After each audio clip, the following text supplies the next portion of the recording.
Hi, so today we're looking at some of the toys generated by the Star Trek motion picture or film series that started in 1979.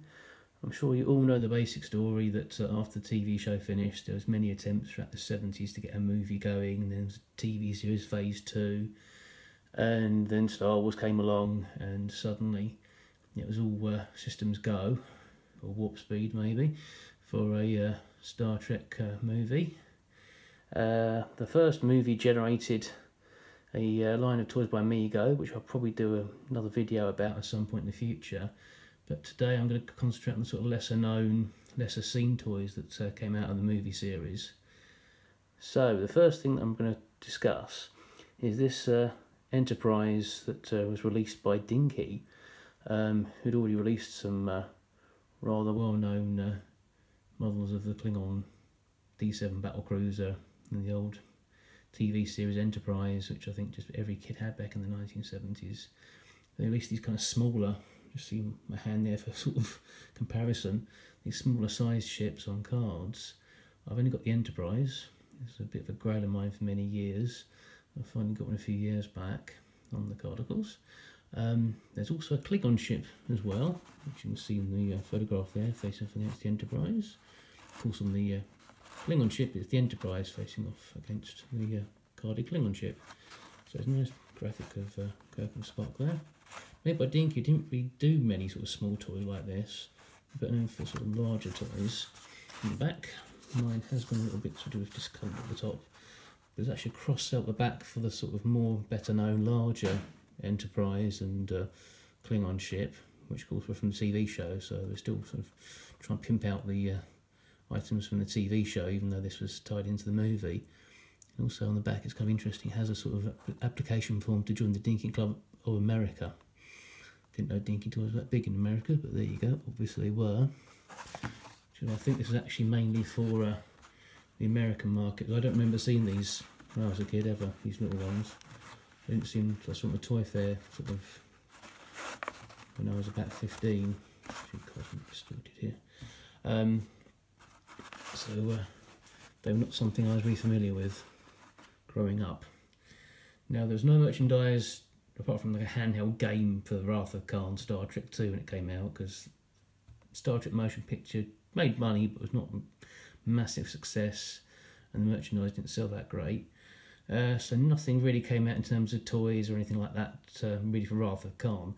There was interestingly some die casts that Corgi did, which I do have but don't have them to hand actually, which were kind of, I think, based on these moulds here, because they're very similar, but they're a lot smaller though. They're not so good in some ways, if you ask me. But they had sort of like, you know, images of Kirk and Spock from the Wrath of Khan on the front of their packages.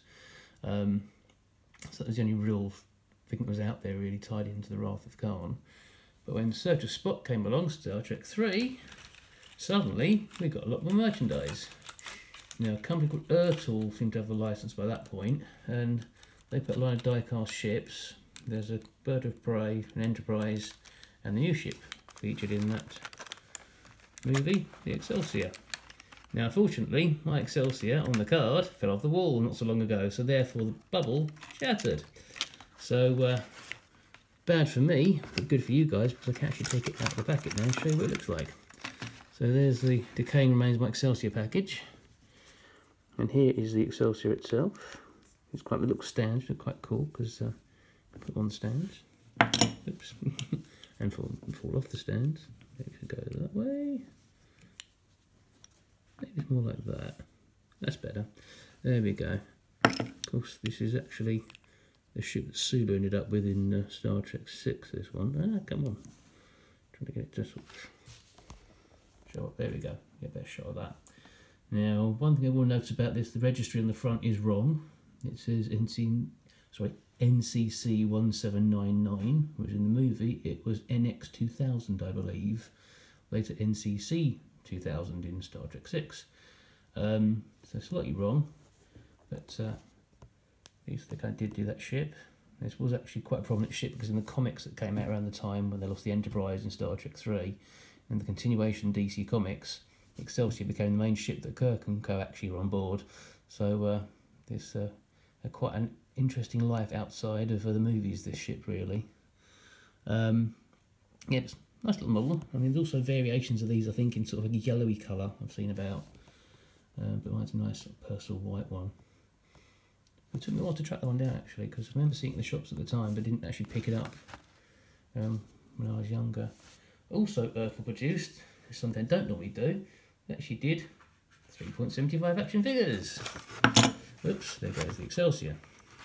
Now, these are kind of like G.I. Joes with the O-ring inside them. I've never actually opened these ones up, so I don't know exactly what they are like to play with. Again, these are a bit of a grail of mine, really, because I remember seeing these when I was a kid, but my mother wouldn't let me buy them because she said we had the motion picture ones, which I didn't like. I didn't like those uniforms, but I like the. I really did like these uniforms, which had the red jackets on, which they wore from Wrath of Khan onwards. These are more really like Wrath of Khan figures, really, aren't they? Because I mean, they'd hardly wear these uniforms in Star Trek 3, really, at the very beginning. So there's kind of Kirk. There is Spock, again, who didn't really even wear this uniform in the movie, apart from in flashbacks, and who really didn't have much of a prominent role in the film anyway, which makes me think these are sort of more Wrath of Khan figures than anything else. And there's Scotty, surprisingly not McCoy, there's Scotty, the other figure. Kind of different to the other two because he actually has a sort of orange sort of, you know, jacket on. Jacket? No, it's actually a jumper underneath, isn't it? Jumper underneath. See the collar and the sort of ranking insignia and whatnot are all sort of orange, rather they've got white. On the back of these, going to get another collector's club, which is ERTL, and sort of the cross out the other figures in the line. We have the ships Excelsior, Bird of Prey, and Enterprise. Okay, oh, we've stained this one as well. There's these stained action figures here. I don't know what happened to these.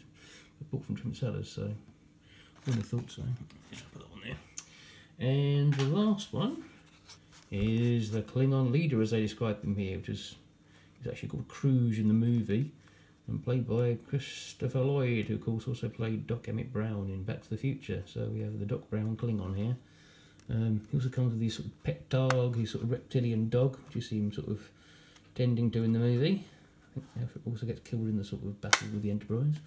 He's actually very well detailed. It's quite a nice figure, that one. Okay, never taken him out the package, but he is sort of starting to come through this one. You can sort of see in the bubble there, if you can just make that out, but there's the tail of the Targ is sort of poking through the bottom of the bubble there. I've also heard that these figures aren't very durable. Apparently the O-ring, the rubber O-rings inside break really easy, and I've seen a few sort of out and about that are sort of like figures on the card still, but with the O-ring broken, so kind of the legs are sort of flopping around the bottom. Okay, there was no merchandise really to speak of for Star Trek 4, which is kind of odd because Star Trek 4, The Voyage Home, was a big box office hit. I think it made the most money actually after the sort of the first movie made. So I was quite surprised by that, really. I have seen some model kits of the Enterprise, which only appeared like sort of 30 seconds at the end of Star Trek 4. But so no merchandise for Star Trek 4, but for Star Trek 5, we've got these, which are essentially the same models as the ones released for Spock, but the paint job's a lot nicer. You can sort of see it's got much nicer markings on it, this one. Same stands that we had, you know, as these here, which came with the early ones. See, no Excelsior for this one because you didn't see the Excelsior in Star Trek 5. Having said that, I think you did it briefly in the Star Trek at the beginning, but it doesn't play a big role. They also did the Enterprise as well, which I do have somewhere, but I couldn't find it for this review, so I don't know, look around. I'm sure you can find a picture of it on Google somewhere. It's actually, I've got two of them actually, that Enterprise, so I don't know why I can't find it now. Anyway, so there's the actual Bird of Prey. On the back of this one, it's just sort of various warnings and things and barcodes and the ERTL company. And of course after this, then it was Star Trek 6, which again didn't really spawn much merchandise apart from some model kits. And then we were on to Generations, which was the complete sort of crazy sort of merchandise blitz that we saw in the 1990s with the Playmates figures and all those that tied into the sort of the next gen sort of figures that Playmates were doing, which I have quite a few. I'm sure maybe we'll do a video about those at some point in the future. So anyway, I hope you've enjoyed this quick look at these Star Trek figures from the 80s, and as I said, hopefully we'll do some sort of video about the Mego figures at some point in the future, because I do have quite a few of those, and even though I hated the uniforms, they were kind of quite a big part of my childhood, as they were the only Star Trek figures I had at that time, really. Okay, thanks for watching, and as my son always says, like, rate and subscribe. Thanks a lot.